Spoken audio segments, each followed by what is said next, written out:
はアルとマイクみたいになりたい。でも電話してくれない。オークランドとブックレンドから世界チャンピオンバーチャルプローズ始まるよ。バーチャルプローズ。To my motherfucking man, 50 grand, the alcoholic man, and jack a tall can in his bloodstream if he can. Biggie Smalls, the stroker, MC provoker, chocolate tie smoker, huh? I like to max and Maximas and Acuras. Your girl butt cheeks, I'm smacking, huh? The raw rapper, spine snapper, with the little, cause all my lap shot, the but I ain't your fucking comforter. And if I ever fall in love, I bet I'm fucking her. Ask the if I didn't choke her. If she try to front, then I try Hello, to choke and welcome to a very special episode of Vrtl Pros, I guess you could say. I am Mike, and Al is not with me today. In place of Al is a very special guest. He's an uncle. His name is Howard. It's Uncle Howard from the Uncle to Uncle podcast. Say hello, Howard. Well, hi, everybody. I had prepared some AKAs. I hope that's not a gauche. Go for it. This is your boy, Uncle Howard, a.k.a. Miyagi Too Hottie, a.k.a. Feet Gas, a.k.a. Howard Co-Smell My... you just smell something, everybody. Smell, you know what? Smell freedom. Vote. Yes, you guys don't know who Uncle Howard is. I hope I'm not insulting him, but he's not quite the wrestling expert that maybe me or an Al are. His podcast is amazingly enough, they make podcasts not about wrestling, and his happens to be one of the few not about wrestling. So, if you were to... That's true, but I bristle at that characterization. I don't know much about wrestling. I was the one who saw the babification of wrestling happen when Lola Parks whipped a referee right on the ass. So you know a thing or two. My dues. I've been there. I'm just saying I don't think this is going to be the episode for in-depth G1 chat or anything like that. Oh, yeah. Chris Coey can tune out. This is going to be a little looser episode. So it's almost the same format. Just going to, I guess off top, I should promote our shit, which is if you would like to be a part of the show, as in email us, you can do so at vrtlpros64@gmail.com. I don't think we say enough that the 64 is the numbers 6 and 4, in case anybody has been sending us emails where they're typing it out word by word. You're wrong. You can also find us on Twitter or Instagram at VRTL Pros. You can obviously find the podcast on iTunes or Spotify or whatever has podcasts these days. But yeah, we'll do a little talking to Howard. So Howard is, like I said, he does another podcast called Uncle to Uncle, which I think I've been on a couple times. We had Howard's co-host Uncle Franklin, on one of the only other rare guest episodes. This is a very big rarity. Howard might actually end up being the last ever guest of Vrtl Bros because it's so rare. So it's a special occasion, but. Howard, please. I had to kick Al off to get on here. Yeah, so. I guess I didn't even mention. Yeah, Al. I told him, I was like, I think I'm going to ask. The fans are demanding it. They want Uncle Howard on the show, and Al was like, I got stuff to do that day. And I was just like, oh, okay. He was scared. He's probably just training hard and doing his Bowflex to try to get strong enough to take on me after I beat down that piece of garbage, Alex Keller. I mean, he might be at a card convention. He's a big card pro now, Al. He's transitioned. He's always wheeling and dealing cards. I think. Is he? He's one of those guys who's always buying a new Chevy Lumina and tuning it up in his front yard. I don't know if he's gotten to that level of card collecting yet. I think it's a little different than back in our day. I don't know, but yeah, he has a separate Instagram. I think it's Card Pros, CRD Pros. And, he's wheeling and dealing on there. I think. Cards. Yeah. See, I was thinking, Oh, cars. No, cards, like trading cards. I bet there's a Chevy Lumina trading card. Oh, yeah, for sure. If anybody's got that out there, send Al an email. There definitely is. But yeah, he's, I think the way cards work now is every pack costs $200, but every card inside of the pack is worth $1,000. So, well, that's smart money. Yeah, so it's like, you just invest in a pack of cards and then sell them for I don't know. I don't know how this economy of cards just does not seem to add up in my brain. So hopefully Al does not go bankrupt doing this, because it sounds pretty scammy to me. Now he's buying all this stuff. He's buying like Sequest cards and everything like that, right? He's just buying the stupid stuff, just like Airwolf cards and everything. No, he's more into the actual sports cards, but they're like sports cards now are like when comics were in the 90s, where they have like holochrome foil cards and like just gimmick cards. Like every card is a gimmick card now, so it's like I've seen that. You open up a card and it says, Ken Griffey Jr. Legacy card or something like that. Oh, cool! Yeah, The legacy of one of the guys I've heard of. That's pretty good. That's pretty much it. But Uncle to Uncle, it's a podcast. It's kind of like you guys are kind of like, I don't know, like a Perfect Strangers almost. Like you're the Balky and. We're in the Miller Boyette universe, that's for sure. Yeah, Franklin's kind of like the cousin Larry. He's a straight guy. You guys do pranks. You do prank calls. Mm-hmm. Is there anything else you want to clue us in on in the world of Uncle to Uncle? There's a lot of. I think you pretty much narrowed it down.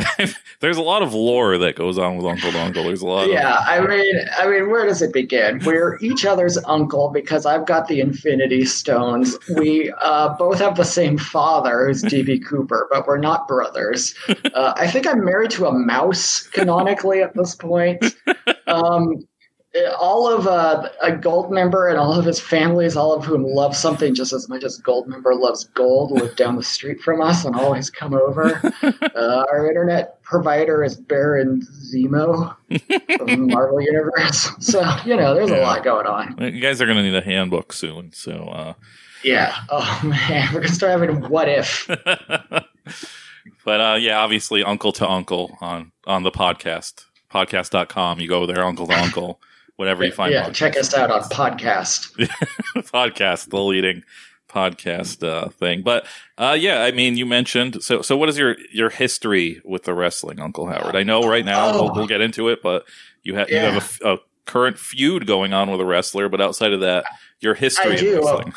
Well, yeah, and I'll get into. I guess you could call him a wrestler. You could also call him a itinerant hobo with bottle blonde hair. I remember my first time I really loved wrestling. I was a young guy, and Ludwig Borga was the main bad guy. Remember him? I do, yes. I loved Ludwig Borga, and I went to a wrestling show with my friend who happened to have a Finnish flag, and Ludwig Borga was feuding with Lex Luger, who was patriotic. And we had the big Finnish flag, and we held it up, and we were waving it around, and we were so close. Ludwig Borga definitely saw us and smiled at us, just a quick little smile. And then this guy behind us started screaming at us and calling us communists and little punks. And then you were hooked. So I go back with wrestling. I mean, I don't know. I go in and out because sometimes it's just – when wrestling's just about, hey, wrestlers are good, it's not that interesting.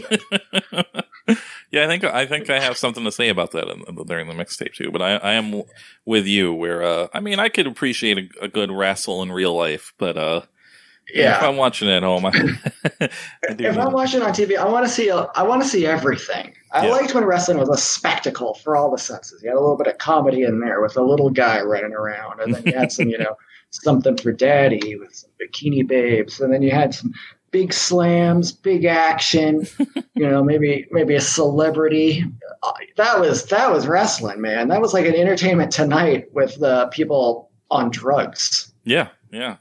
People on the internet hate that shit now. They hate it. They just want two men. They hate the Attitude Era. Yeah, they hate it. They just want two men in the plainest underpants they could find, and just boots and doing wrestling. All the storylines nowadays, it's just like, hey man, I thought I could trust you, but you were mean.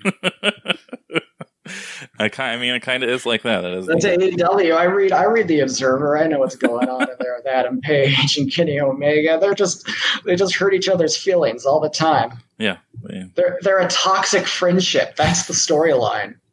Now, back in my day, if there was a toxic friendship, you tied a guy up in the dark and tried to cut his dick off with a katana. That's very true. That's how wrestling differs these days. Is it's a little more grounded, I guess. Although they just on WWE, I saw they introduced some kind of G.I. Joe Dreadnought type characters with names like Slapjack and T-Bar. Yeah. So maybe we are getting back to wrestling being a spectacle. Who knows? I really wanted to talk about those guys, actually, because I read that report, and I couldn't believe that I wasn't just seeing everyone on the internet saying Slapjack and T-Bar. I mean, there's a lot of people. Those guys are tweeting. Their Twitter personalities. I saw T-Bar is running his mouth on the internet nowadays. Yeah. And I don't know if that's I don't know if that's them like winking, like we know this is kind of dumb and we're just gonna have fun with it, or it's an actual like mandate where he has to act like Bane on the internet. I'm not sure. These guys they get so brainwashed by it though. Look at Seth Rollins. He used to just be a cool, hardcore dancing guy. Looked like he listened to Coheed and Cambria or something stupid like that. And now he's like, listen up, everyone. We bust our butts. Yeah. I don't know. That's why I don't know which way it is. T-Bar used to be a wrestler named Donovan Dijak, and that guy was Franklin's had some run-ins. Yeah. But yeah, he was a famous vanity searcher on Twitter, so that's why I'm just like, I don't know if this T-Bar thing is real or if he's kind of like winking that it's dumb, because obviously he probably immediately vanity searched T-Bar as soon as he got a second after Raw, and probably saw this ridicule and was like, I was not expecting that. I was expecting everybody to be like, this is the most amazing angle in the history of Raw. He must have been so mad they changed his name to a word that already exists, because that's a gym equipment thing. You can do T-bar rows. Yeah. So there's just like decades of people saying T-bar on Twitter. It's just like, damn it. Yeah. Search by new. He probably has to search T-Bar and Slapjack because no one. Isn't there another one named like Mace? I think, yeah, like Mace, Slade. Yeah. Oh, yeah. Mace. Sure. They did not name. I can't wait to find out what the other ones are. Yeah, I was gonna say they did not name the women yet. I don't know if that's because they're women and they're just like, oh, who cares, or because they just haven't come up with something yet. Which I would think it's more a B, where they're just like. They probably didn't. Like, let's see how they like Slapjack. Yeah, we'll gauge it by that. Maybe we'll have a Slapjack. We might call you Wicked with 2 Y's and 2 K's, but if people turn on Slapjack, we might not. Yeah. That's probably actually the truth. So I might tune in. Actually, I can't tune in next week because it's the new season of Pain Pigs, the thing I do on Twitch where I kind of make a spectacle out of wrestling and I pick great wrestling and silly shit and I put it all together in a weekly mixtape that you can find on Twitch at VRTL Pros. So don't watch. I've got a pretty good feeling some of these matches tonight might just make it on the page. Yeah, there was this is kind of a testing ground for a couple of these matches where I was thinking about it. I have like a folder. I have 2 folders, one for Pain Pigs, one for Vrtl Pros, but there's a lot of stuff in both of them that I swap out all the time. So this one of these, at least one of these, might get traded into the Pain Pigs folder. So it's not math that you differentiate. No, you don't assign numerical values to a match. I do not. No. We have some emails that we're gonna go over. For you guys who wrote in, who was not expecting Uncle Howard to be the co-host today. Too bad, idiots. Yeah. They got me. A few of you wrote in kind of Mike and Al type questions, so we're gonna skip over those. We'll get to it in a couple weeks. Come on, I can do it. I can be Al. There's one of them that is for us, for Mike and Al, not Mike and Howard, that I think you'll have a good answer to. So I will read that one. But okay. But this first one is from Corey. It's a question. Is it true that Unc is scared of La Park? Also, if you had to be executed via a wrestler's finishing move, which wrestler are you picking to kill you? Well, of course I'm scared of LA Park. He's a skeleton. I'm not stupid. If I could get killed by any wrestler's move, I think I would want to get a really hard Stone Cold Stunner so that my head pops off. I was like a champagne cork. I was expecting a little more for you, Howard. I would definitely go with a women's wrestler that did some kind of leg lock to the neck. That's good. I was just thinking of quick death. Yeah. No. Oh, I'd like to get the stink face from Miss Kitty. There you go. See, there you go. Now you're thinking. The next email is from somebody that we kind of mentioned. It's Alex Worldwide Keller. What world? The world of bums? It's actually titled "No More Questions." Hey, what's up? It's me, the pandemic unemployment assistance queen, the immoral one, formerly known as one half of Weird World, the king of wrong style, Evil A, Alex Worldwide Keller. I only have one question for Uncle Howard, and it's this: why have you been acting so messed up towards me? Hey, you know what? I don't know. Alex, I don't know. You know what? You're right. That's really messed up. I've been a bully to you. And I guess it's probably because of something inside of me. You know, there's something missing inside of me. There's some sort of emptiness inside of me. And the only thing that can fill it is by kicking your ass. So, is there any more to this? How did this feud start? In your side of the story. It was at the so, you know, for all your listeners who don't know, we got we're the followers of the Bugmain. Apparently, I didn't necessarily want to be, but I think I canonically have to be.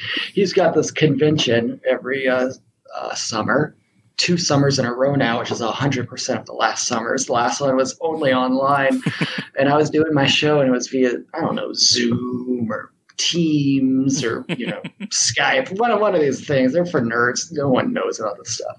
Alex Keller was there, and I just didn't like the look of him. So I said, you know, next time this thing can go on, brother, you and me, mano a mano. No, you know, we're not staying 6 feet apart. We might be wearing masks, but that's just to keep from biting. And off we go. I respect that. I respect you just look at somebody and say, you know what? I don't like that guy. I really respect that. Have you ever just seen the look of somebody and you just, like Brian Christopher, may he rest in peace. And I don't mean to speak ill of the dead, but did you ever like the looks of that guy? That is true. He looked like a dirtbag. So yeah. Yeah.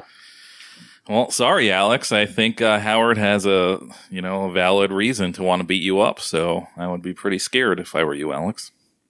Yeah, and I think you should be because, hey, anything can happen. Alex also does a podcast called Bored to Life that you should check out. It's pretty good. Yeah. It's like really... It's also got a number 2 in it. I wonder where he got that from. Oh, that is true. That's quite a coincidence. Very off the rails podcast. You never know. It's a very even compared to ours. Yeah, it's a very wild card. It's like you don't know what you're going to get. You might get a 2 of spades. You might get the Joker. You don't know. Next email is from Casey. Best wrestling unks. Hey, Mike and Uncle Howard. Do either of you have any favorite uncles in wrestling? They could be someone's real uncle, like Alpha or Eddie, or just someone with the illustrious title of uncle, like Uncle Elmer from the Hillbillies. Thanks, Casey, a.k.a. Sugar Shane Helms. I guess I should preface this that I did pick an Uncle Elmer match for the mixtape just for this reason, because I can't think of any other uncles, unfortunately. I mean, Eddie was Chavo's uncle, and a lot of people say he was good. I guess I have to agree. There were a lot of uncles in wrestling. There's got to be some of Brett's nephews running around like fools nowadays, right? That's true. So he's an uncle, yeah. Yeah. Is Teddy his nephew? I think it's just like one of those things where you say that's your uncle and it's not my blood. Well, like how C.W. Anderson is Arn Anderson's son. Yes. So that was his real life son. I guess Arn Anderson would probably be somebody's uncle. So yeah. Remember when C.W. Anderson did the angle in ECW where he said, "I hate women's wrestling because I'm an Anderson." I do remember that. I love C.W. Anderson. I always try and... I didn't know that the Andersons were notorious for hating women's wrestling. Well, they play by the book, and by the book means no women. True. Yeah. I mean, I don't see many women in any books that I read. That's why Retribution doesn't have names for the women yet, because it's like they're not men, so makes sense. One more email, and then we'll be done with this. This is actually... I think this was supposed to be from me and Al, but I do think Howard would be good for this. This is Ed from Pod Van Dam. It's a time travel.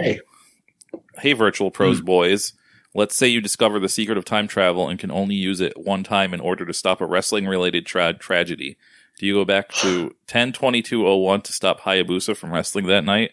Or do you go back to 6/22/07 and stop Chris Benoit from being a murderer.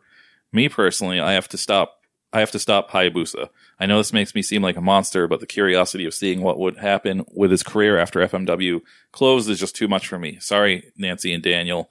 Ed from Pod Van Dam, a.k.a. Jushin Thunder Yager. I think that's a terrible pick.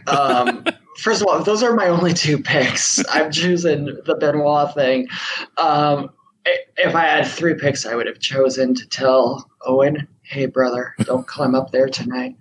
But I because Hayabusa would have just broken his damn neck some other night, man. You'd be like, oh, I wasted my time travel. He just broke his neck the next night. What a fool ass move, man. Oh man, you could have stopped Chris Benoit in his tracks. You would have been one of the biggest heroes. You'd be like one of the few people who stopped. You'd be like Kurt Angle. Well, I mean, I guess I can't fault that logic. I don't know if Hayabusa would have definitely broken his neck at a different time or anything like that. Howard just... I like to think he wouldn't, but you can't promise me. Howard just pissing all over the dead tonight. But, yeah, I listen mean, up, Hayabusa. Personally, I think I would not stop maybe Kevin Sullivan from being a murderer on that same night, because I don't know about this that's true. Chris Benoit murder stuff. I don't think that's ever been proven, as far as I know. So, as far as I know, no one saw it happen. No. So yeah, I mean, who knows who killed anybody? I would also maybe throw in telling Nancy Argento to maybe not date Jimmy Snuka. Yeah. You know what I would have done? I would have said, hey, never do the finger poke of doom, WCW. Yeah, that's a good one. That was a big tragedy. Lost a lot of lives with that one. So they really negated a lot of credibility. Yeah, I mean, WCW could still be around. Who knows? The landscape could be different. That's about it for the email. So this is good, going good. This is a lot more brisk than a normal episode of Virtual Pros, and that's great. So I'll try to slow it down. No, it's okay. I'll do a little more rambling. No, we actually aim for an hour, and we get an hour and 40 minutes every single time. So we're not too off from that. We've been getting a little better at it, but it's because we're losing popularity, so we get less questions. Yeah, that's the double-edged swords of the questions, is that you count on it for a segment, and then people get bored of it because it's the same people, and they're like, "Oh my god, I have to ask another fucking question." So they're like, Weezer Kid again." There's nothing more. I would love to replace the email section, but I don't have anything. This is it. This is my grand idea. It's hard to think of ideas, and you guys have more ideas than we do. We don't even have any ideas. We talk about a movie, unless we haven't even seen. Then we do about 15 Twitter questions from the same people, all of which are just like, "What's your favorite kind of Dorito?" If a Dorito was a pussy, and then we just wrap it up. Yeah, that's. It's stupid, man. I can't believe it. And the thing is, people listen to us. What's wrong with them? Yeah, God bless them. That's why that's why I'm still doing this, is because people still listen. Who knows why, but they do. And, we got to always do it for the fans. And we're doing it for you guys, both of you guys out there. We're doing. I hope right now that Al and Franklin are recording a separate podcast for Uncle right now. Would that be a scream? That would be amazing. So I hope Uncle tomorrow is actually the two least charismatic guys in the entire world doing a podcast together. Okay, we are going to take a little break. We'll be back with our main segment where we're going to talk about. I am so bad at this compared to Al when he brings in the show, but I forgot to mention our main segment. We're going to be talking about the worst ever mainstream media appearances by wrestlers. So we will be back in a minute with that.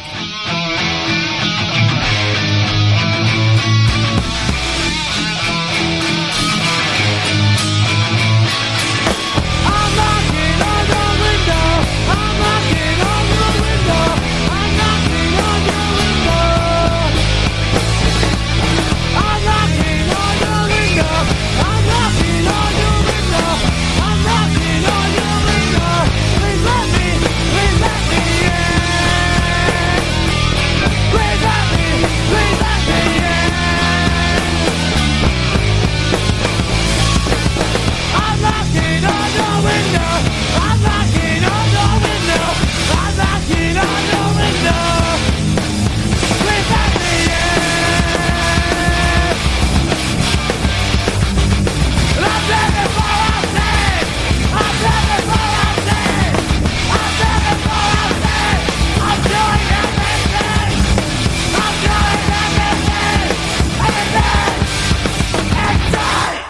Okay, we are back here on Virtual Pros episode 118. Special guest host Uncle Howard is here.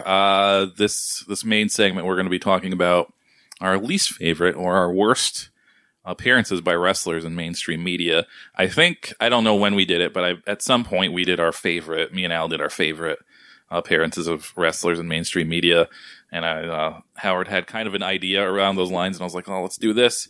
And then I really struggled after I agreed to do this. I was thinking, I was like, man, I like every wrestler's appearance in mainstream media. I just love seeing wrestlers. I can't really think of shit I hate about it. So mine are pretty weak. They're very one's legitimate. These first two, I don't know, kind of a stretch, honestly, but they're just things I want to talk about. so I'm gonna put it out there into the world. My first one is everybody loves Dave Bautista. He's a big success story, transition from wrestling into being a cartoon character or comic book character in Guardians of the Galaxy. Drax the Destroyer. He's in all these other fucking movies I've never seen that people love. He's a big Hollywood star now. But before that, that's good. Yes, in 2010, he was in a film written and directed by David DeFalco called Wrong Side of Town. This also starred Rob Van Dam and Omarion, who I believe was in the movie for about 2 minutes. He gets shot, and that's pretty much that's it. Stormy Daniels is also in this movie, who was a friend of Donald Trump's. Ja Rule makes an appearance as Razor. There's a lot of familiar faces in this incredibly bad movie. This movie was on like 2010, so in 2010 it was on that early version of the streaming version of Netflix, where you could find just a myriad of weird low budget movies that, I mean, you still can, but they're like, I don't know, they're different than they used to be, basically. And this was like, I think the first movie Batista was ever in. And my friend Doan, who's used to be on a podcast called Kissing Contest, I think one of the first times I hung out with him, I think we found out each other likes wrestling. And he was like, "You ever hear of a movie called Wrong Side of Town?" I was like, "No." And he's like, "It's on Netflix. You should check it out. Batista's in it. It's very bad." And it's like, I don't even know how to explain Batista's acting in this movie, but it is like, it's like Tim and Eric level where you're like, this can't be real. Like, this is not a real movie. It's super bad. And like, since then I was like, well, Dave Bautista blew it. I mean, he's not a wrestler anymore. He's definitely not going to be an actor. And then they announced that Guardians of the Galaxy, and I was like, man, this is gonna suck. I saw that Wrong Side of Town. He's the worst actor I've ever seen. And I got egg on my face because it turns out maybe it was just the director who sucked, because Dave Bautista is actually a great actor. He's pretty funny. But I'm telling you, if guys out there, if you're a Dave Bautista fan, or if you just want to see one of the most mind-bendingly stupid movies ever, check out Wrong Side of Town. I guess the plot is, in order to save his kidnapped daughter, an ex-Marine, played by Dave Bautista, is forced to take on a gang of killers when an accident leaves the brother of a malicious criminal dead. And that's the plot. Actually, Van Damme, the ex-Marine, Batista's the Marine, Van Damme's his buddy. Van Damme's also horrible in it, but not as bad as Dave Bautista. And I just think, if you can find this movie, one should less be in a movie than Rob Van Dam. Yeah. He's not even good at acting for wrestling. Rob Van Dam's had a lot of bad appearances in movies. Like, he was in that Backyard Wrestling movie where, I think it was the Backyard Wrestling one, where they just kind of catch him while he's like bringing groceries into his house and just like ask him some questions real quick. He was in this really bad like zombie wrestling movie. He's in a lot of bad shit. But yeah, Wrong Side of Town. Check it out if you can. That sounds pretty good. I think I will check You should. out. I mean, I love Dave Bautista, and I love Rob Van Dam now. I picked so June is always a big month for wrestling, right? Yep. I mean, you've got Kawada versus Misawa. You've got the month that Chris Benoit allegedly met a fate, according to some people. That's also the month in 1999, on the 24th day of that month, that Vince McMahon appeared on the Conan O'Brien late night show.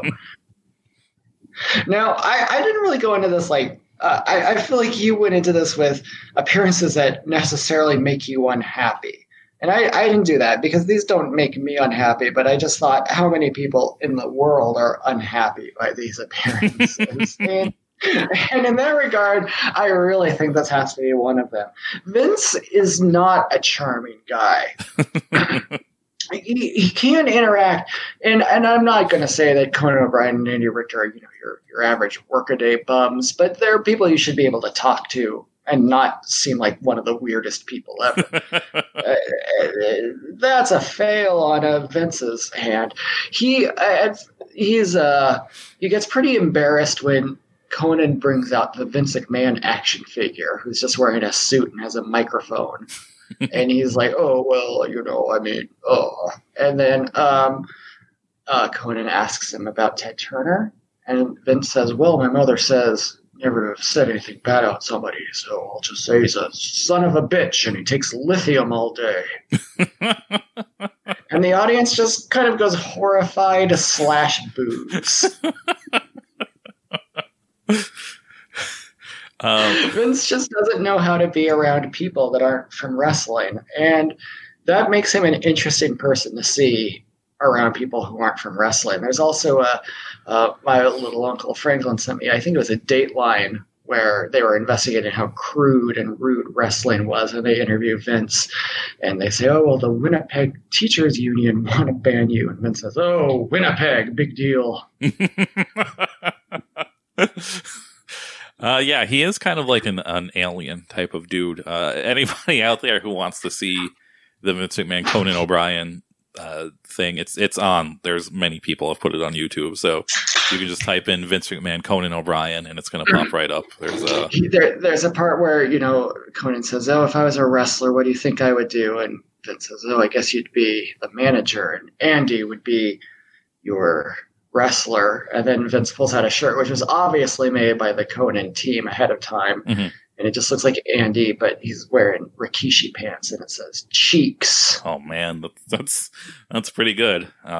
Yeah, take that, Andy. This might be some Pain Pigs fodder. I don't think I've ever seen this in my life. I think I watched it live when it happened. I was so excited.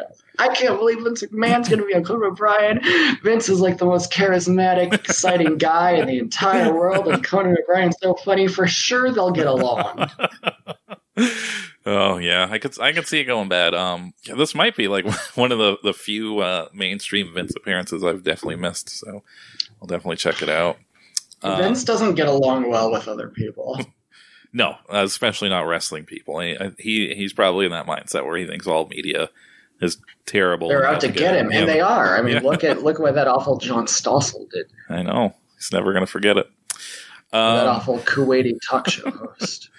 My next one, again, a little outside of the box, but it counts because it was all over fucking mainstream media, and I think it put a little dent in the world of wrestling. It was Brock Lesnar trying out for the Minnesota Vikings and failing. And his quote to the journalist after. Oh yeah, put that in your little notebook. That's there's more to that quote. Yes, I always think put that in your little notebook. Sometimes, like if I cut somebody off who's acting like an asshole, that's just all I think. Put that in your little notebook. But yeah, it was kind of just like. At the time, I was like, whatever, it happens. But now that Brock Lesnar has built his legacy of kind of just grifting all of these famous promoters into giving him millions of dollars for kind of low output, honestly. Like, he's just like a big freak of nature who moves a lot better than other big freaks of nature. So they just throw money at him, and he takes it. And the one thing he couldn't really conquer was the Minnesota Vikings. He got cut. I think they try and spin it and say he was like the last cut on the preseason. It's like he's still cut though. Like they're like, well, he did make the training team or something. Yeah, I mean, Baron Corbin made it farther than Brock Lesnar, so it's not. Yeah, and that guy sucks. Yeah. Brock Lesnar, when it comes to being 285 pounds and able to do a flip, he's one of them. Yeah. And that's about it. And I don't know if he was doing this to get out of his contract or he really thought, hey, I want to be a football player. But for a guy who built like this crazy legacy for himself, it's definitely it's like, I mean, not to the extent, but it's like Michael Jordan playing basketball. It's just like, Brock, you ruined it. Everybody's going to always bring this up to bring you down. And we had to hear about you on Sports Center that whole time. Have you ever seen footage of just some like third string linebacker from, the Bengals just doing gym stuff? And he's just doing a vertical leap that's like 6 feet in the air. It's just some like 300-pound just nobody guy. Come on, man. You're competing with these dudes. They're straight monsters. They're all like Brock Lesnar is probably like 5 times as athletic as I am, but the average NFL player is like 1,000 times as athletic as I am. 5 times as athletic. That's almost as crazy as Al saying he could walk the ropes in a wrestling ring. You know what? I think Al could, but more than that, I think he could do something else that the Undertaker's pretty good at: shitting his damn pants. You heard it here first, guys. So what's your next? Take that out. What's my second one? Yeah, what's your Again, it's not one that I didn't enjoy, but it's one that I just thought, I thought, like, what if a mom watched this? Would she approve of this? It was when Randy Orton was on a Mexican morning show. And the guy asked him what he eats for breakfast, and Randy Orton says, "That's a good question. I get asked that a lot." First of all, do you? Do people always go up to you, Randy Orton, and say, "Hey, what do you eat for breakfast?" I've been curious. So Randy Orton goes off and he talks about how he eats omelets with ham and peppers. Oh boy, that's delicious, right? What a stupid guy to begin with, man. Why even waste your time with breakfast if that's what you're eating? And then the talk show says, "Oh well, I guess they're not very good for you because you always get injured. You're very fragile." Oh man! And then Randy Orton gets very mad and he says, "Say it to my face, boy." But the thing is, the guy did say it to his face. He already did. That's job done, man. Like, he can go home, as far as I'm concerned. And Randy Orton is also about 2 feet taller than this dude, and then he's just like, "I'm out of here." He just walks away. Randy Orton is pretty fragile. He's always hurt. It's true. There's some people that's unfortunately their thing where they always get fucking just like hurt. Vince. Yeah, Vince doesn't get offended if you say he's fragile. I bet. I'm sure he doesn't. I don't think I ever saw this either. And this is also a clip that you could find just by typing in Randy Orton Mexican show. He does flip out on this dude. Oh, they might have. You think? Say it to my face, boy. I'm not watching closely. Do you think it might be faked? You think this is real? No, I think because there was no point to it. Randy Orton didn't come back to do another angle with the guy. But still, they might have just been like, "Hey, man, you're a wrestler. Let's do this." You want to get real mad at me and go away? Do you think that's big money? I don't know, man. It might be. Everyone will start talking about the time that I got yelled at by a giant man who I was scared of. Randy Orton's so big too. That's the other thing in this video. You realize maybe that guy's very small, but Randy Orton looks like he's about 900 pounds. Okay. It looks like if Thor was real. My last one is this is a guy who he got his own fucking show on Fox. Is it Fox? Yeah, Fox News, Fox Nation, Fox News. Brodus Clay, aka the fucking whatever Saurus, Funkasaurus, aka Tyrus. This was a guy that I was, he started in wrestling. I was like, man, this guy's like big and kind of scary. Like, he has a look to him. And then he got injured. And then they had like these crazy promos for months, it seemed.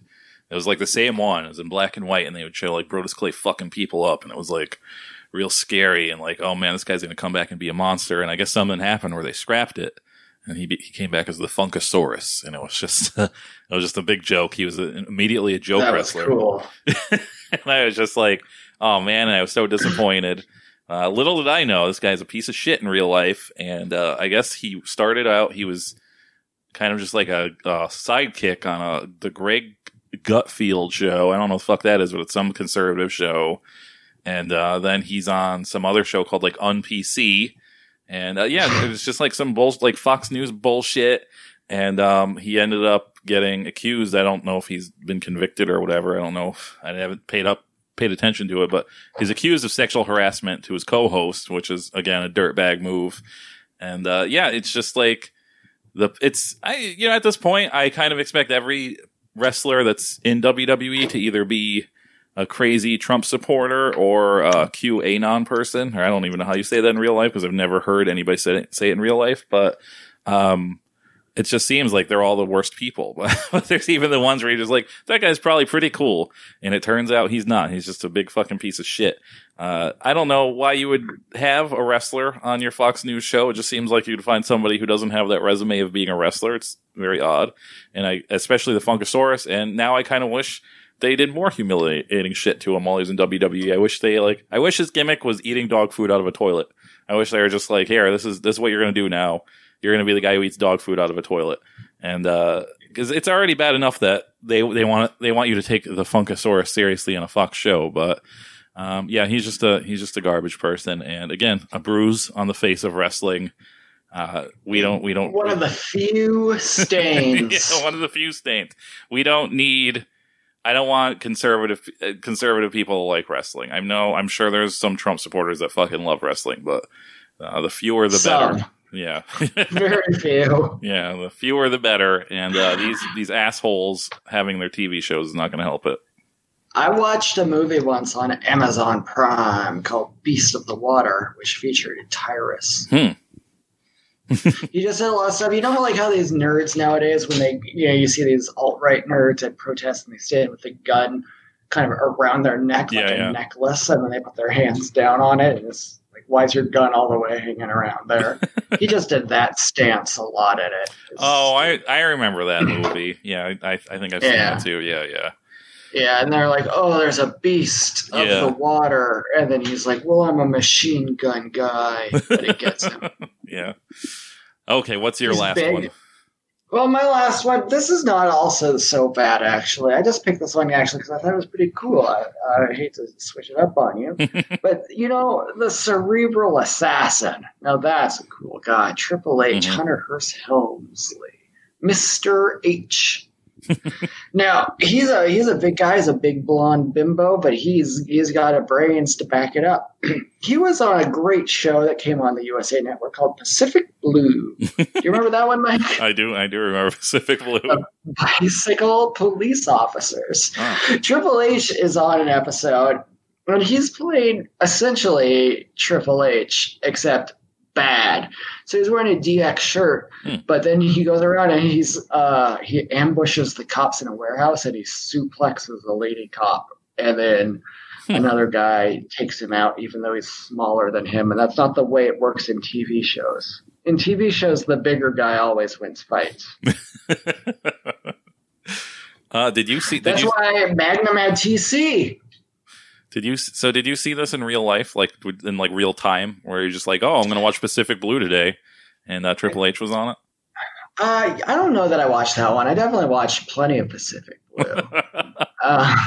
But Franklin told me to look up Shawn Michaels on Pacific Blue, and I couldn't find that. I don't know if that even happened or if he was just acting a fool. But I found Triple H, and I thought, well, I like Triple H even better because he talks like James Hetfield sings. Okay, so I just wasn't sure if you were a big Pacific Blue fan back in the day. I did like the bicycles.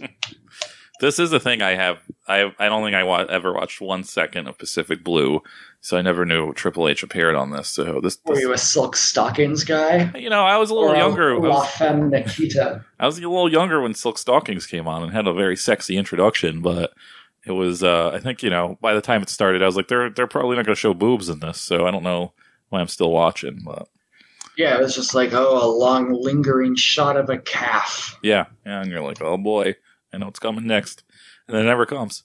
But yeah, this Triple H thing again on very, very much on YouTube. It's it looks like very Pain Pigs friendly, so Uncle Howard's kind of producing Pain Pigs right now with all his picks, so it's pretty good. I'm getting like a free show. Hey, I might be the new producer of Hollywood, man. I mean, there's a big vacancy with half a Miramax. You got some good picks. I don't have any honorable mentions. I can't really think of anything else that was really stuck out. I didn't watch it, but I just found I watched it, but I didn't hear it. But there was a clip of Kurt Angle appearing on Conan O'Brien, and just the visual of it made me laugh a lot because Kurt Angle had just kind of a sleeveless Under Armour shirt, but then slacks on. So you just saw that he had the biggest arms ever because he was at biggest Kurt Angle level, where he was very, very big. And just on Conan O'Brien with just huge arms, but then dress pants, I thought was a funny look. Yeah, see, I've always missed out on the talk show appearances because, like, when I was little, maybe, like, I was going to say the only one I really kind of remember is Bad News Brown on Arsenio Hall show. I was a big Bad News Brown guy or kid, and I liked Arsenio Hall, but, like, I think The Undertaker was on Arsenio, but a lot of the other shit's a blank spot for me because I just. Did you read the Meltzer obit for Regis? They talked about when Rick Rude was on Regis and Kathy Lee was so offended by Rick Rude. Yeah. I heard. But Rick Rude was like, I was just doing my bit. Yeah. I didn't know. Poor Rick Rude. He was just acting like a wrestler, and she didn't know. She didn't know. I think according to Al, allegedly died by sticking needles into his penis or something like that. I don't know. Something like that. What? No one would do that, man. Yeah. No one would do that. I think so. But yeah, you'll get infections. I don't think so. I think, you stick things in there. That's fine. Really? You think you can? Well, do you mean inside like the meat part or down the pee hole? I don't know. I think when I've heard this story, I just assumed down the pee hole because it was enough to fuck them up forever. But, maybe it was in the meat. I don't want to do either or. You know what? I know that might be a controversial statement to a lot of people. Yeah, who knows? If you guys know. If the needle goes with the grain or against the grain, either way. Yeah. I don't think I'm for it. If there's any doctors out there, let us know where the most painful part you can stick a needle into the penis is. Because the deadly, most deadly part. Probably right through, like, the middle. Yeah, just right through the middle. Okay, we are going to... well, that's a tangent your show usually takes. Yeah, sometimes. But we're going to take a little break, and we are going to be back with our world-famous mixtape segment. So we'll be back.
Okay, we are back here on Virtual Pros episode number 118, and this is our world-famous mixtape segment.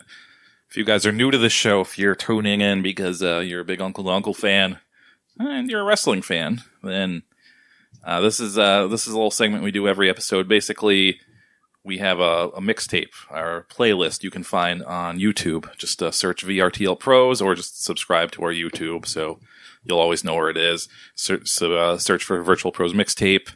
And then we add we each add a couple matches each week, and then we talk about them. If you have suggestions, you can email us or reach out. You can find us. I'm always taking suggestions for this shit, as long as it's on YouTube. But I'm going to let Howard go first and introduce his first match of the night. Thank you, Mike. Finally, you show me some respect. I picked the very first match. This is from WrestleCon, which is maybe a thing that exists. Dragon Lee versus Cavernario Barbaro, which means the Barbarian Caveman. So obviously this is one of the best wrestlers to ever exist. He comes out dressed just like Fred Flintstone. He does a lot of big slam maneuvers. He jumps off the top rope and lands on the outside, right on his tummy. And that can't feel good, so I really respect that about him. He's just so good, man. He's got all this writing all over his chest.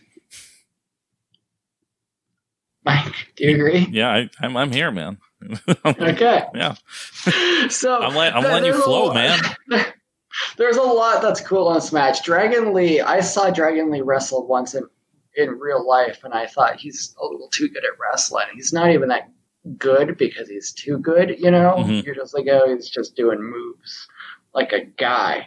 But he comes out to Shake Your Tail Feather by Nelly, Murphy Lee, and P. Diddy off the Bad Boys 2 soundtrack, which is one of the best songs to ever exist, and one of the best movies to ever exist, and one of the best 3 musicians to ever team up together to ever exist. That's really, really good. Cavernario, he's the best at just like getting moves done to him. But there's one thing I noticed that's very bad during this match, Mike. Mm-hmm. There's a point where he's kind of laying forward and his hair's flipped forward, and I think he might be going a little bald. I saw that, and I was going to write it down, but I think he was just holding his hand there, and just because he has so much hair, you can't see the rest of his hand, so it looked like a bald spot. Well, I don't know, but I was very concerned to see this, and it took me out of the match. 0 stars. Wow, that's a real bummer. Is that it? Are you done with your part? I mean, I'll hear what you say, and I might fire back at you. Okay. But yeah, that's my introduction to it. As Howard said, I've liked this Cavernario guy. He dresses like a caveman. I don't understand. I mean, he's charismatic. It's not like stupid, but he's like Howard said. He does all these moves. He's good at taking moves. I don't understand why he's not booked more here. I don't know if it's something where he just doesn't want to do it unless he's getting a lot of money or what. Because I think he would be pretty huge with all the same people. I feel like he gets hurt so badly in every match. Yeah, that could be it. Can't do many. Yeah, but I think he would be big with all the same people that got Phoenix and Pentagon big. So I don't know if it's not like wrestling stopped. They're still booking it. But maybe when things get back to normal and people from Mexico could come here, maybe this is your next big star. What I don't like though is that I'm pretty sure at one point he did not dress in the Fred Flintstone costume, and I think he should have always. I don't like that either. I don't know. I don't like that he never didn't wear it. I don't know how I feel about it. I don't think I like it. I think it kind of cheapens the whole caveman kind of deal going on. It really hammers it home for you that he's a caveman. Though. Yeah, you would can't never deny that. You would never know. He's like, I'm in America. These people do not speak English. They're never going to know what Carbonario means.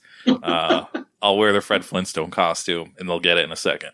You're right. The caveman barbarian. That's the thing that they miss out. I mean, I don't exactly know that that's what it means, but I know Barbario is barbarian. Yeah. Cavernario has to be caveman, right? Yeah. So the Barbarian Caveman, that is one of the coolest names there's ever been. Like, I wish my parents had named me that, man. Don't you? Don't you wish we were both, like, what a coincidence. You're Barbarian Cavernario? Me too. I know it's a cool name. Again, another reason why he should be here more often. I don't get it. This WrestleCon, he should just be doing big tummy drops all day long. This WrestleCon thing, I'm pretty sure I own this show because it was WrestleMania weekend last year, and I'm pretty sure I bought it and just never watched it. And this whole WrestleCon was good matches, but it was just out of the way from where I was, so I just didn't go. But so I kind of missed this in real life, unfortunately. The match starts with Dragon Lee doing 2 or 3 tope suicidas right in the middle aisle there, and the people look so just worn out at that point already. Nobody stands up or even just like, oh yeah. I think a lot of these shows, like this WrestleCon show, is just like it's like big name versus big name, but there's nothing else to it. Like it's just like a show that exists for WrestleMania weekend, so there's no hype to it. It's just kind of like, oh, here's a wrestling show if you can't go to any other wrestling show. And so it's just like AEW Dark. My and favorite wrestling show. And it was also like, as far as where everything else was, it was in like a weird area, like away from everything else. So it was just kind of like it was mostly probably it was in Jamaica, Queens. No, it wasn't that far out, but it was just kind of like in Midtown, and most of the stuff was in Jersey City. So, but it was, Did I almost sound like I knew what I was talking about right then? Stardom was pretty far up there. I don't even know what part of Queens Stardom was in. I think it was past Jamaica, Queens. So, Flushing, Queens, perhaps. Yeah, it could have been in Flushing. The Dirty Die. Let's see. There was another thing that I really thought was neat in this match. I think it was that a guy was laying up against the turnbuckle, and someone ran up and then just straight up Hurricane Rana him right the hell out of there. Was that this match? Sure. Yeah, he does a Hurricane Rana over the turnbuckle. It's just like, all right, guy, you gotta go. Yeah. And just gets him out of there. That was pretty neat. I definitely don't think that would have happened in the Uncle Howard match. But there's some spit play in this match. Carbonario does this gross thing with a spit, which is definitely a no-no in these viral times. But it's a very gross, and so I hope if you're into that, though, if you're into spit play, just definitely check out this match. They should do a match where there's a European invader who comes to wrestle Carbonario and he spits on him, and then Carbonario just dies. There's also on one of the topes that Dragon Lee does, he gets a kid right in the face with his foot. He boots this kid right in the fucking face. I couldn't tell because it wasn't like the camera was right on the kid or anything, but I couldn't tell if he was like 14 or like of age. So it doesn't matter. Yeah, he's like kid needs to get squished sometimes. He's holding. Mike, have you ever like deliberately tried not to move out of the way at a wrestling show? No, definitely no. Cool. I'm gonna stay here. No, I did, and I had a big boy sit right on my foot. Hard to get out from underneath him. There's been times like there's been times where I've been dove on and I'm just kind of like in a position where I can't move. And so it's happened. But I think that's what happened to this kid. But it was still like no one really cared. No one was expecting that dude's foot to get into the crowd. So everybody's just standing still, and he was unfortunately the one to get it. And he was holding his face for a long time. So I think he was just trying to get a lawsuit out of it. I don't know if it worked, though. I didn't want to get a lawsuit. I just wanted to get squished a little bit by a wrestler. I did. I don't understand how anybody could enjoy going to a wrestling show where you might not get squished. Anyone out there who's listening, if you've ever been to a wrestling show where you're far away from the wrestlers, that's not the way to go. You got to be in continual danger by a guy named like the Samoan vampire. And for the most part, they know how to land. That's their thing. They don't know how to land. It never really hurts. I know. They'll just kind of like smush you, but you'll just be like, "Oh, I've been smushed by a big bag of pillows." Yeah, I've seen Aerostar and I've seen Sammy Guevara do very deep dives into the crowd, like insane into the third row dives, and that's pretty dangerous. I would be pretty upset if I was in, say, the fourth row and got hit by a wrestler. I'd be like, "I'm a little too far back for this, pal. You gotta bring it up a little." But yeah, if I'm in those first couple rows, I'm kind of expecting it. I would be honored to get destroyed by Aerostar. Couple quick notes at the end of this match. Yeah. They throw a bunch of dollars in the ring, and as usual, the announcers say this is a long-standing tradition in Mexico. This is how they show respect. This is a scam. I have watched thousands of Mexican wrestling matches. I've never seen this happen once. This is like the biggest fucking scam. Like, this is like when they say like Pacific Islanders' heads are very hard. It's just like one of those kind of like wrestling scams where, because this never fucking happens. And it reminded me that what was kind of big news a couple weeks ago was the Black Craft kind of documentary that somebody put on YouTube, which was a promotion that died. Actually, speak of the devil, WrestleMania weekend. And at that Black Craft show, we just watched it, the Virtual Pros Discord, actually. We had a big watch party of the last Black Craft pay-per-view, the final words or whatever the fuck it was called. I forget what it was called. but it was on the same weekend. And Pentagon has a terrible 3-minute match on the show because the whole thing was rushed. And at the end of his match, you could see him kind of waiting for the dollars, but they never happened because the match was so bad, and it was like 3 minutes long, and it was very sad to be like, no, Pentagon, tonight you do not get the dollars. So yeah, if you end up ever watching that Blackcraft pay-per-view again, just watch for that part because it's very sad. There's an MLW show where LA Park has a match, and Selena De La Renta is translating for LA Park, and they're throwing money at him after the match, and she says, LA Park says, "Thank you for your dirty money. I will keep it." See, because he wasn't expecting it, because it's not a really long-standing tradition in Mexico. This is he was just like, I'll take this stupid money, sure. Yeah, so if you guys are ever, if there's, you're at some kind of regular wrestling and 2 luchadors are right in the middle, don't throw money. I've been to full-on 100% lucha shows. No money is ever being thrown, ever. So just... I've seen luchadors who are definitely not even from Mexico or even of Mexican heritage get money thrown at them. Yeah. Don't do that, especially. Just don't fall for it. It's a scam. Or just go full on. Throw dollars at every wrestler. It doesn't have to be a long-standing tradition in Mexico. Just throw it at every wrestler. Fuck it. Okay, my first match of the night is from 1986 WWF. It's King Kong Bundy versus Uncle Elmer. The aforementioned Uncle Elmer. I was trying to rack my brain for another uncle, not settle on Uncle Elmer for the theme of Uncle Howard being here, but this is really the only wrestling uncle that went by Uncle something, I think. And I love King Kong Bundy, and I was just like, I think it's a pretty good match. Put it on.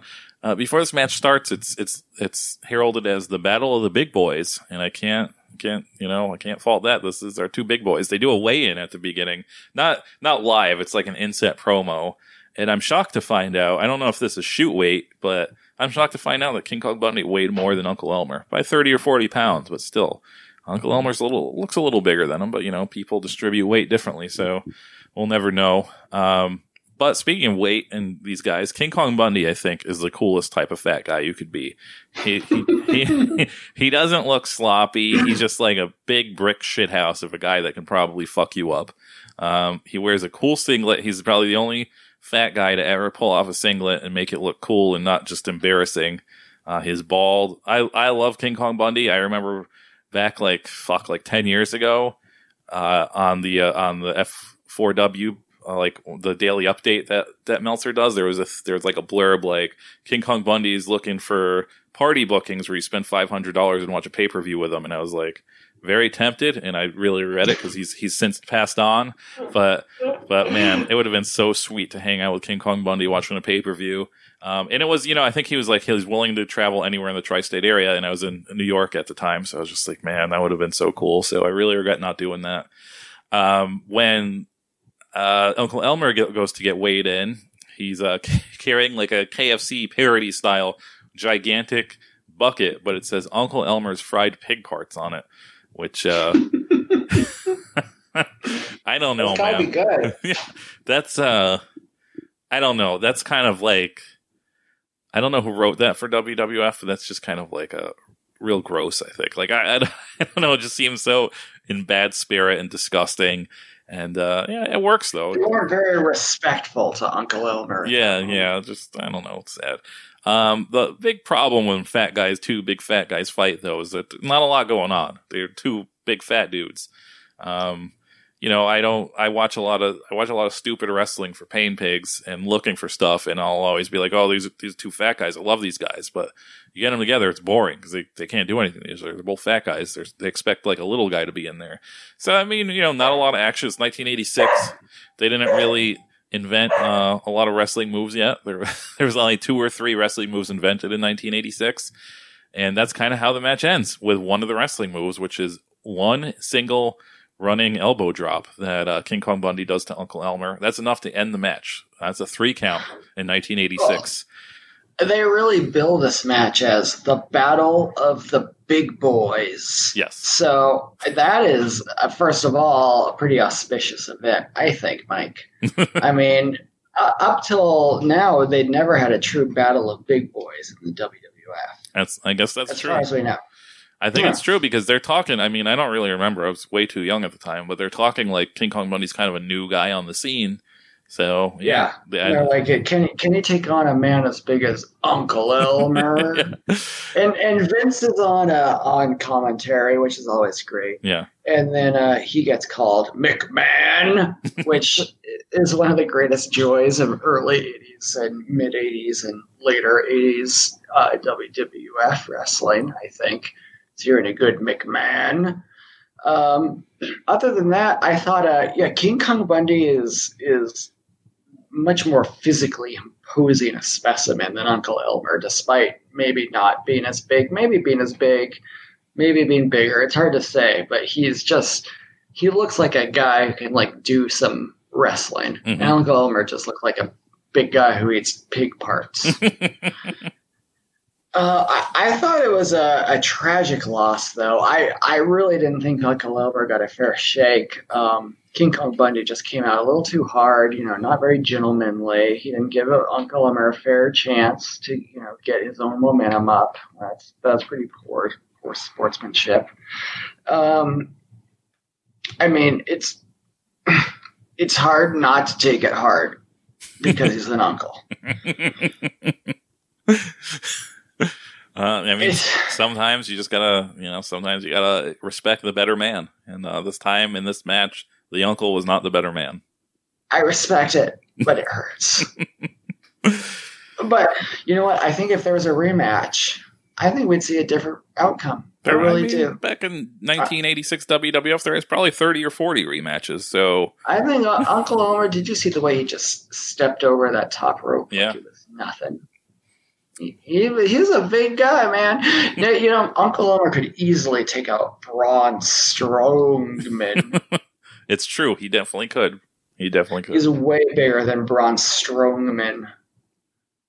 All these new guys in WWE, you listen up here. All of you guys out there in the WWE, after I beat the hell out of Alex Keller, after I beat him square in the middle of the ring, 1, 2, 3. I don't care who you are. I don't care if you're the Fiend. I don't care if you're Balon Strowman or whatever all these guys' name. What's his name? Baylor? Man, Baylor. Who are you? He-Man's villain? You're done, pal. All these guys. What a bunch of losers. T-Bar, Slapjack, Nelson Cruz. You're all nothing to me, man. I think I'm one of the baddest guys to ever do it, man. You ever seen these biceps? I got 2 of them. I think speaking of biceps, I think we can move on to the next match. My next match, this is from Strongman Wrestling. A couple of big boys. Vasily Virastuk versus the Island Warrior. Now, these are 2 of the biggest boys that I've ever seen wrestle on a match where you're not quite sure what's happening, Mike. Is that fair? It's definitely fair. It's definitely fair to say. These guys are both very, very big. One of them I think I figured out was the Island Warrior by the end after everything happened, and I'm not sure who won. But man, they're both so big. They do a lot of pushing of each other. They both got to weigh at least 300 pounds, and it's just all muscle. They just push each other. Some reggae is playing, kind of like a public access reggae. It's one of the best matches I've ever seen. I'm not sure who won. I think Vasily Virastuk wins. But you know who really won? Us, the fans, because we got to watch 2 very, very big boys just push each other on the sand. And the referee, all the people in the audience, they're big boys too. I don't know what's going on here. I guess this was some sort of like just big boy convention. We just had it down because I wasn't invited. I think, to be fair, I think a lot of people kind of tune out during the mixtape segments. I think a lot of people just never watch. They're just listening for hoping I'll say something that can maybe get me canceled or something like that. They don't ever really like watch or care.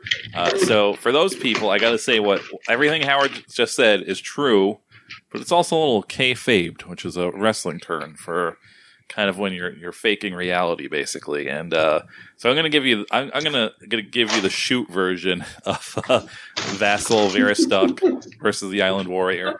So this is on something called Real Thick TV. This is on a YouTube channel called Real Thick TV. This is a minute and I think like a minute and 27-second long clip. It's very short. It's not a big investment of your time. No. This is on the mixtape. Vrtl Pros mixtape. You can find it right now. When Howard sent it to me, it was a few days ago, and I was like, I'm not going to watch it right now. I'm just going to go into this blind. And so I wasn't expecting anything.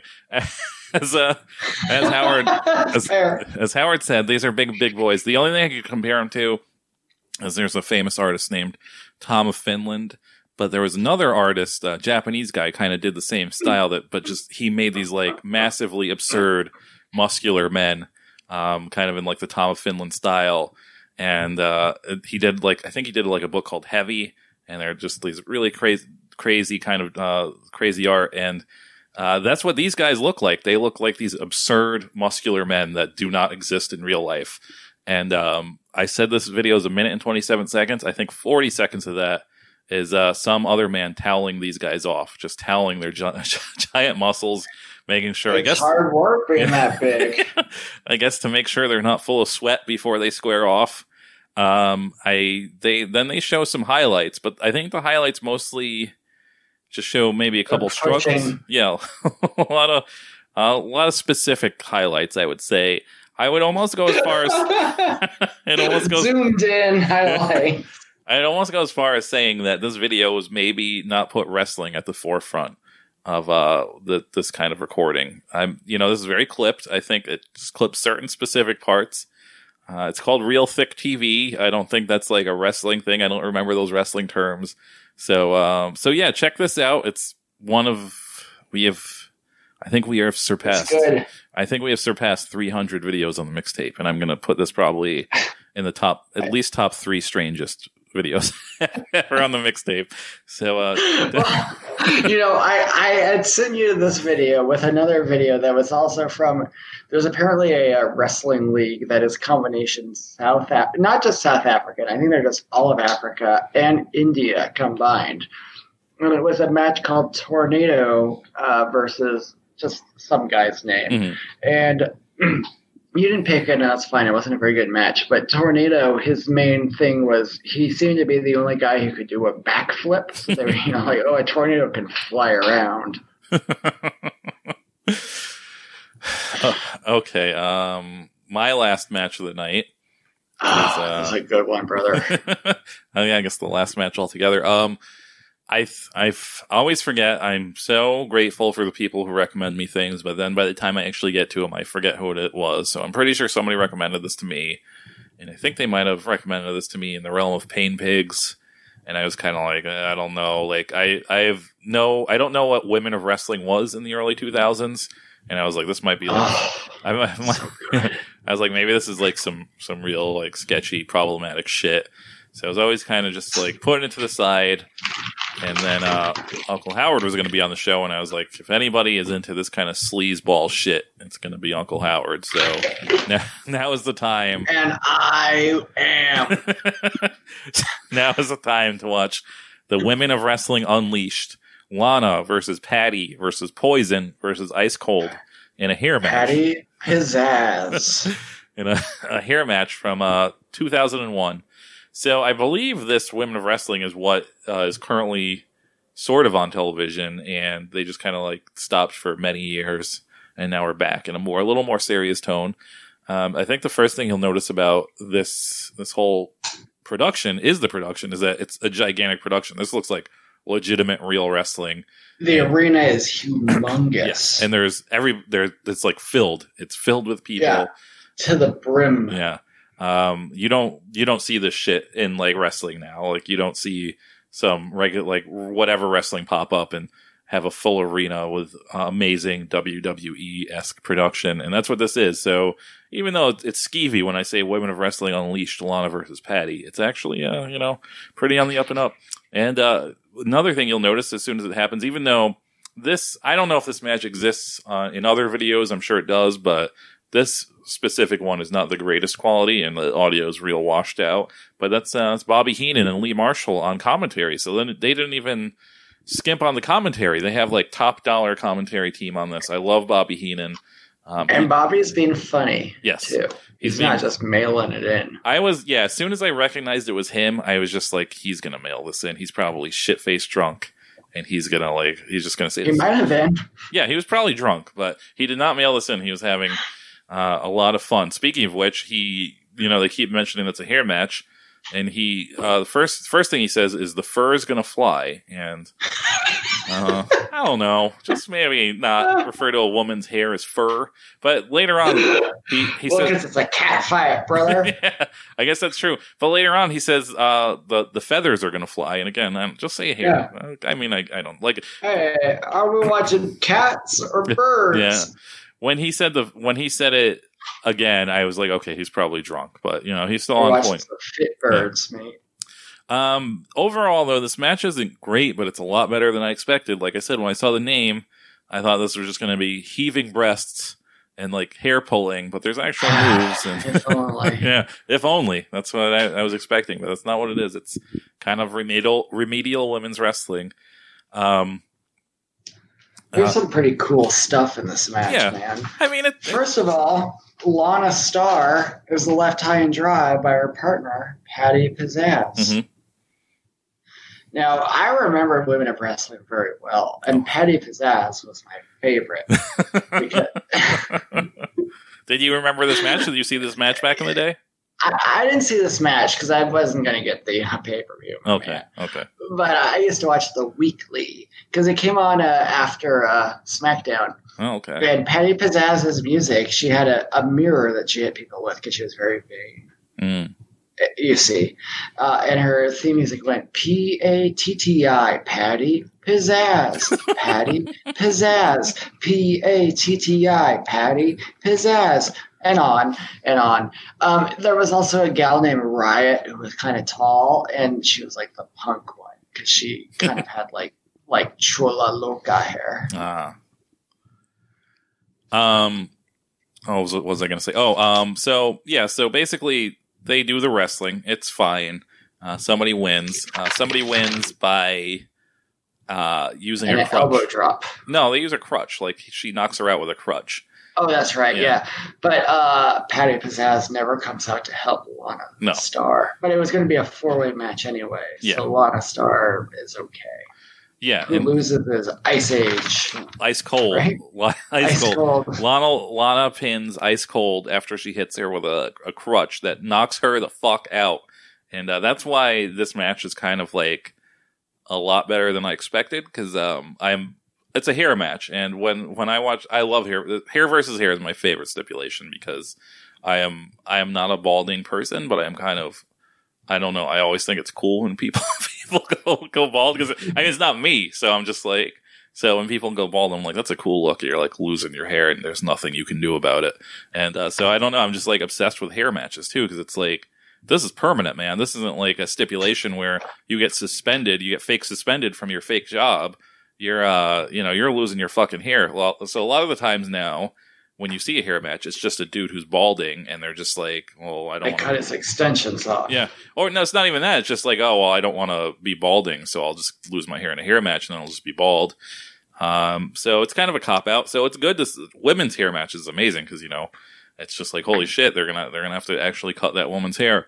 So Ice Cold has. She seems so upset, and she has to be held down by like 10 referees to the point where it's a little uncomfortable. Yeah, it's she has the shortest hair, but it's like she stays knocked out from that one hit with the crutch for minutes, for like 5 minutes, enough to drag her into the chair and tie her up, and this is probably somebody's kink that's working on this show, I'm sure, and that's why this happened. But yeah, they tie her up, and she's kicking and screaming. But before that, they show a shot of the barber, and he actually looks like a legitimate creep. And Bobby Heenan is quick, and he says that guy doesn't need a haircut; he needs an exorcism. And then he also says one of the greatest Bobby Heenan insults ever. He says, I bet there's an empty chair at the bus station right now. And that is just a deadly line. Just being like, this is a man who looks like he hangs out at a bus station. What does he say? His partner says something like, oh, she looks like Phyllis Diller now. He's like, don't say that. Yeah. So yeah, like Howard said at the beginning, Bobby Heenan's definitely on point, and I long for somebody to just release a supercut of like every great Bobby Heenan insult, because it would be so good. Yeah. But yeah, I mean, overall, for me at least, Howard's one of the best matches you've ever seen, right? Yeah, it's pretty good. It's like Howard's already seen this. I kind of vaguely remember like the Death Valley Driver video board talking about some of these wrestlers. I don't think I ever watched it, but I might go back and watch the rest of this, because it was a lot less pervy than I expected. I don't know. The main thing, it was pretty racist. I will say that. Okay. There was a tag team called Cage Heat, and it was two black women, and they were wearing yellow jumpsuits as though they had just been released from prison apparently immediately before their wrestling match. It didn't have a chance to change, and they were all right. But the main thing is, after every single match, they grabbed the referee and then they threw him out of the ring, and he took a complete flip bump out of the ring and landed flat on his back without touching the ring at all. Just no break whatsoever. And I just remember thinking, like, why are you doing this, man? Like, no one watches. You gotta get your shit in. He took the biggest bump I've ever seen in my entire life. Maybe he felt bad. He was like, why do these poor gals have to do this incredibly racist gimmick? I better kill myself. I mean, he's probably like, some scouts might be watching. I could get it's probably slim pickings for a referee. You can't really just look all day for a job as a referee. There's only like 5 positions. Yeah, and hell, for all I know, he might just be a big star nowadays. He might be he might have his own referee school now, just teaching other referees how to do flip bumps for racist Can you imagine? I saw that referee got spanked by L.A. Park, and he started a whole PC riot. And then there's another referee getting thrown out of the ring by Cage Heat every week, and he just loves it. Yeah. Come on now. Yeah, you gotta suck it up, referees. If you want a job in this business, you gotta... Yeah, it's a rough business. This ain't a ballet. The last thing I have to say about this match is that after it ends, the video keeps going, and you can hear the announcer in the ring say, like, he's announcing some shit, like, this so-and-so will be out in the lobby doing the shit. And then he says, up next, the 25-foot, and then it cuts off. And I want to know so bad what that 25-foot thing was. I don't know what could be 25 feet that they were bringing out. Like, was it like Truckosaurus or something? Was it steel cage. Oh. I didn't even think it was a fucking wrestling thing. I thought they were going to bring out like a giant robot or something. Steel cage makes a lot more sense. You never hear... Do you think Patty Pizzazz could take on... Truckosaurus? I don't think so. I think that 25 feet is a big height advantage there. That's not many people are 25 feet tall. It doesn't seem that big until you go up next to a 25-foot tree and you go, oh, hey. That's a lot of feet. But yeah. Hey, fella, you're bigger than me. If they're not bullshitting about that, then I definitely want to go back and watch that, because 25 feet cage is gigantic. There's not even a point. Do you think either of them took a bump off the 25-foot cage? I would imagine, I don't know much about this Wrestling Federation promotion, but I imagine they don't even climb the cage once in the whole entire cage match. They just smack each other's heads into it. They just do running bulldogs and DDTs. And then somebody pins somebody, I would assume. They might do a leg drop off the top rope. Hang on. I'm looking at... Oh, man. Guess what? One of the wrestlers... One of them was named Thug, but she wrestled as Peggy Lee Leather. That sounds familiar. Remember Wrestlelicious, man? Speaking of ladies wrestling? I do remember that. That was one of the best songs I ever heard in my entire life. That guy who won the lotto and was like, Wrestlelicious, baby. Yeah, he got Jimmy Hart to write his theme song. Yeah. I won the lotto. That's smart money. I'm a lonely man. I'm going to take all my lotto money and start a women's wrestling promotion. He was 19 years old. Yeah. And I don't think it took off. I don't think Wrestlelicious exists. According Oh, to... really? Then why are you still talking about Draculetta? It says on the Wikipedia they had 13 episodes, though. I didn't even know they had 13 episodes. I got to go back and watch some WrestleLicious, I guess. I saw a couple that were really good, for sure. I can imagine. There was White Magic, and she was like a witch doctor, but white. So that's sensitive. That's a new one. Yeah. That's the new gimmick for women's wrestling. She made people's heads get all tiny because of head shrinking. Do they have special effects like that? They show special people's head shrinking? In the music video, if you guys all watch the WrestleLicious music video, you'll see that there's twin referees. They're blondes. Twins. Check it out, brother. And hang on, I forgot. There's a Women of Wrestler character named the Disciplinary. That sounds pretty sexy. I like that one. Yeah, no, that's what I'm talking about, brother. Anyway, yeah, no, but the WrestleLicious music video, there's a lot of good stereotypes that, not stereotypes because it's sensitive. Yeah, Howard's gonna get canceled. That's how it happens. Don't just you guys remember Howard is not on the Vrtl Pros podcast. I'm not a member of Vrtl Pros. If you guys want to cancel me, I ain't hard to find. Howard's opinions are his own and not part of the Vrtl Pros. Yeah, my retweets don't equal endorsements. That's true. Speaking of which, though, we are going to wrap it up, Howard. What do you want to plug? What do you want to talk about? How the hell are we going to... You know what I want to talk about? I want to talk to this directly to this Hollywood blonde himbo, Alex, worldwide killer. What world? Is that the world that the little prince lives on with your little baobab tree? You are such a little piece of garbage, Alex Keller. You know what? I can't believe I'm wasting my time. I'd rather say, why don't all you guys donate some money to charity? Because that's a way better use of your time than even thinking about Alex Keller, who's nothing. Any charity is better as long as it's not stupid. Now, with that in mind, I'd love everybody to listen to my podcast. It's called Uncle to Uncle. That's with the two, not a T-O.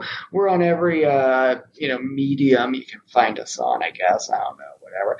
That's pretty much it. I don't care if you follow me on Twitter, man. In fact, I'd rather you don't. Well, you heard it here first. Do not follow Howard on Twitter. He'd rather... Which is me on a guy for you. With a 4 and a U. Yeah. A guy for you. Don't follow me, though. Don't follow him. Unless you do. So that's basically our show. Thank you for being one of the very sacred guests, hosts of Vrtl Pros. You're in very rare air with Franklin, and then a few more guests that were on a very special episode of Vrtl Pros. But yeah, you Great Sasuke, right? Yeah, there's the director of the Great Sasuke documentary from episode 3, and then I had that special episode, that year-end episode where I had like Dr. Keith on, had JB on, Doan, like there was. Well, it's an honor to be with those gentlemen. Yeah. It's not such an honor to be with Franklin, I have to say. And I hope that I can be in like a tier slightly above him. Oh, yeah, I mean, we'll see.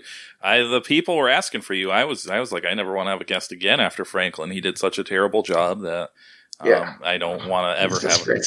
But, then there was a bunch of people who were like, you got to have Howard on. He has to make it up for Franklin. And I was like, okay, congratulations to Franklin. They'll finally get his robot legs in Star Wars Battlefront. I was there for it live, and it was an amazing thing. That's a huge moment. Hey, I just have to say a couple of things. One, there was a tag team in Women of Wrestling called the Beach Patrol, which was made up by Sandy and Summer. But then there was also I shouldn't even say this. There was a tag team called the Asian Invasion, made up of Jade and Lotus. Huh. Wow. Huh.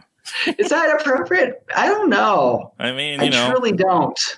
I don't know. Cage Heat was Della Lotta Payne and Loca. Deal a lot of pain, I would assume. Vendetta.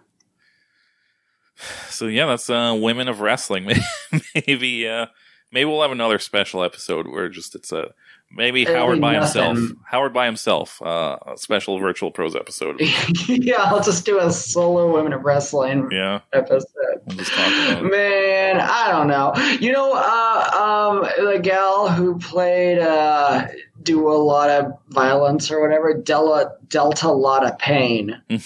She was also in a Nick Cage movie called Vengeance, a love story, playing a nurse.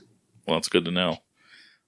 I think I've seen that, but I can't remember it. But it's based on a Joyce Carol Oates novel, so it's literature.